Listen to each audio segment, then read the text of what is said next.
मुबारक हो दोस्तों। एक बार फिर से हमें रमज़ान जैसे महीने की बरकतों से मालामाल होने का, अपने गुनाहों को बख्शवाने का मौका मिला है। बड़े खुशकिस्मत लोग होते हैं जो बार बार रमज़ान का महीना पाते हैं। फिलहाल आज हो सकता है कि सऊदी अरब के अंदर रमज़ान का चांद नज़र आ जाए। आज 29 तारीख भारत के अंदर शाबान की है। सऊदी अरब के मुताबिक वहाँ पर आज 30 तारीख है, तो हो सकता है कि आज सऊदी अरब के अंदर चांद नज़र आए। 30 को तो चांद नज़र आएगा ही, क्योंकि कल कोशिश की गई थी चांद देखने की, 29 तारीख को चांद नज़र नहीं आया था। जैसे ही कोई अपडेट आएगा आपको मैं रात को ही बता दूंगा। रमज़ान का महीना शुरू होने वाला है और इस रमज़ान की शुरुआत से पहले ही मिडिल ईस्ट में एक बार फिर से जंग की तैयारियां शुरू हो चुकी हैं। जब भी रमज़ान आता है तो रमज़ान के मौके में गाज़ा के अंदर कुछ ना कुछ बवाल होता है। फ़िलिस्तीन में, मिडिल ईस्ट में कुछ ना कुछ बवाल ये लोग करने की कोशिश करते हैं। हर साल रमज़ान में फ़िलिस्तीन की जंग हुई है। बंदूकों की डील इस वक्त चल रही है, आपको मालूम ही है। हमास लगातार बंदूकों को छोड़ रहा है। इसराइल भी अब उधर से फ़िलिस्तीनियों को छोड़ना शुरू कर चुका है, लेकिन एक मौका ढूंढ रहे हैं इसराइली कि किसी भी तरीके से ये सीज़ फायर ख़त्म हो और जो बाकी बंधक बचे हैं वो वापस आ जाएं और फिर से गाज़ा में हम हमले शुरू कर दें। अमेरिका और इसराइल को ऐसा लगता है हमेशा से कि ईरान इनकी मेन धुरी है। ईरान के बिना गाज़ा कुछ नहीं है। फ़िलिस्तीन अब तक हम फतेह कर चुके होते अगर ईरान का साथ इन संगठनों को नहीं होता।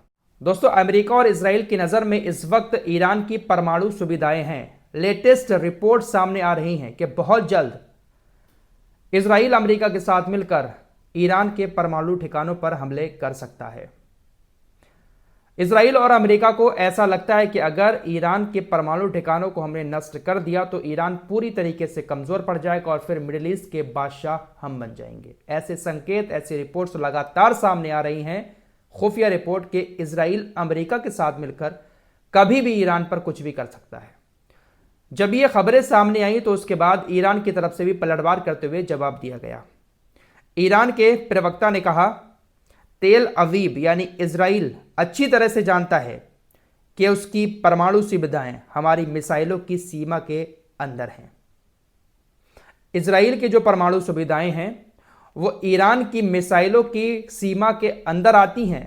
हम कभी भी इजराइल की परमाणु सुविधाओं को भी ख़त्म कर सकते हैं। और लगातार ईरान की तरफ से सैटेलाइट इमेजेस भी इजराइल की परमाणु सुविधाओं की जारी की जाती हैं।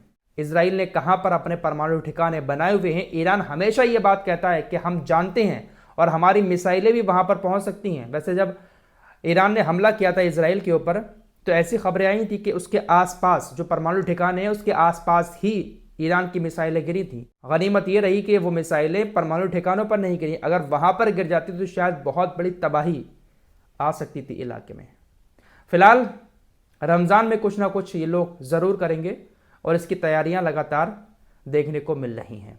ऐसे ऐसे बयान सामने आ रहे हैं कि एक चिंगारी छोटी सी भड़काने की ज़रूरत है।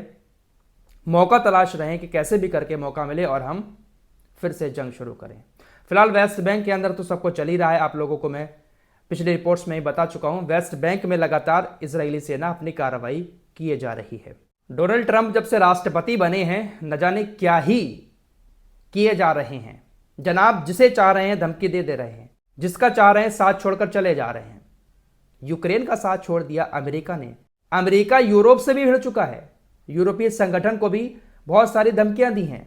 जनाब डोनाल्ड ट्रंप क्या करना चाह रहे हैं समझ नहीं आ रहा है। डोनाल्ड ट्रंप ने भारत के खिलाफ भी एक्शन लिया। डोनाल्ड ट्रंप ने तालिबान को भी धमकी दी। आप लोगों को याद होगा जब तालिबान सत्ता में आया अफगानिस्तान के अंदर, तो उससे पहले अफगानिस्तान के अंदर अमेरिका की सेना तैनात रहती थी। अफगानिस्तान की जो सरकार थी वो अमेरिकी सेना के साथ मिलकर अफगानिस्तान को चला रही थी, लेकिन तालिबानियों ने सबको खदेड़ डाला। अमेरिका की सेना अपने बहुत सारे एडवांस्ड वेपन भी वहां पर छोड़कर भाग गई। रिपोर्ट्स के मुताबिक तकरीबन 7 अरब डॉलर के हथियार अमेरिकी सेना अफगानिस्तान के अंदर छोड़कर चली गई थी, क्योंकि तालिबान एकदम से घुस गया था 2021 में और एकदम से अमेरिकी सेना अफगानिस्तान को छोड़कर चली गई थी, तो हथियार ले जाने का मौका नहीं मिल पाया। वो सारी तस्वीरें आप लोगों ने देखी होंगी, कैसे कैसे भागे थे ये लोग। $7 अरब के हथियार है। डोनाल्ड ट्रंप के राष्ट्रपति बनने के फौरन बाद धमकी दे दी तालिबान को कि जल्द से जल्द हमारे सारे हथियार वापस कर दें, वरना अंजाम बहुत बुरा होगा। ये जो तालिबान की सरकार जब आई थी, सत्ता में आए थे अफगानिस्तान के अंदर, उस वक्त जो बाइडेन की सरकार थी अमेरिका में, तो अब राष्ट्रपति ये बने, उन्होंने धमकी दे दी। अब इस धमकी का असर तालिबान के ऊपर कुछ नहीं हुआ। ट्रंप की इस धमकी के बाद तालिबानी सेना के कमांडर की तरफ से कहा गया, अगर आप अपने हथियार लेना चाहते हैं तो आप आए अफगानिस्तान के अंदर, हम भी देखते हैं कि आप किस तरीके से अपने हथियारों को ले जा सकते हैं। आप अफगानिस्तान को हुक्म मत दो, हम किसी भी देश के कंट्रोल में या किसी भी प्रशासन के कंट्रोल के अधीन काम नहीं करते हैं। हम अपना देश अपने तरीके से चला रहे हैं, हम किसी के ऊपर डिपेंड नहीं हैं। आप हमें ऑर्डर देने की कोशिश ना करें। आप लेना चाहते हैं हथियार, आइए हमारे देश के अंदर। ये लोग ये समझते हैं कि हम जिसको भी चाहें डांट डपट कर, धमकियां देकर चुप करा सकते हैं, लेकिन जब सामने वाला जवाब देने वाला हो ना, तो फिर किसी की नहीं चलती। भारत के खिलाफ भी डोनाल्ड ट्रंप ने हाल ही में कितने सारे एक्शन लिए हैं, टैरिफ लगा दिए। भारत को भी मुंह तोड़ जवाब देने की जरूरत है। कम नहीं है हम किसी से, भारत किसी से कम नहीं है, लेकिन बस हमारे देश का मीडिया जो है इन लोगों का बड़ा चढ़ाकर गुणगान करता रहता है। खबर सीरिया से आ रही है। सीरिया की राजधानी दमिश्क में इजरायली सेना ने बमबारी की है। खबरें ऐसी आ रही हैं कि दक्षिणी सीरिया में ज़मीनी ऑपरेशन करते हुए इजरायली सेना आगे बढ़ रही है और ये जो गोलानी की सरकार है ये कुछ नहीं कर पा रही है। व्लादिमीर पुतिन का कहना है कि अगर यूक्रेन नाटो में एंट्री कर जाता है तो फिर तीसरा विश्व युद्ध शुरू हो जाएगा और जिम्मेदार अमेरिका होगा। ईरान ने सभी इस्लामिक देशों से एक बार फिर से आह्वान किया है कि सभी एकजुट होकर इजराइल के खिलाफ कार्रवाई करें। ईरान के सुप्रीम लीडर आयतुल्लाह खामेनी ने एक बार फिर से धमकाते हुए कहा है कि ईरान के पास अनगिनत ड्रोन मिसाइलें हैं जिससे वो अपनी सुरक्षा बहुत अच्छे से कर सकता है। दोस्तों, गाजा के अंदर जो इजरायली बंधक कब्जे में थे उसमें से एक ये लड़की भी थी। बहुत सारे आरोप लगते हैं कि इनके ऊपर बहुत सारा अत्याचार किया गया है। इसका एक स्टेटमेंट वायरल हो रहा है जहां पर इसने कहा कि जब इजरायली सेना गाजा के ऊपर बमबारी कर रही थी, जिस जगह पर हम मौजूद थे वहां पर भी इजरायली सेना ने बमबारी की, तो हमारी सेना की बमबारी से बचाने के लिए गाजा के संगठन के गार्डों ने अपने शरीर से हमें ढक लिया। यानी जिस जगह पर ये लोग मौजूद थे वहां पर बमबारी होती थी तो मलबा वगैरह भी गिरता था, तो ये जो लोग थे लड़ाके वो अपने शरीर से अपने नीचे उसको छुपा लेते थे और जो भी मलबा वगैरह गिरना होता था वो उनके शरीर पर गिरता था। ये बात बाकायदा इसने कही है। इस इजरायली बंधक का नाम है चेन अलगोम गोल्डस्टीन। ये अब संगठन की कैद से बाहर आ चुकी है।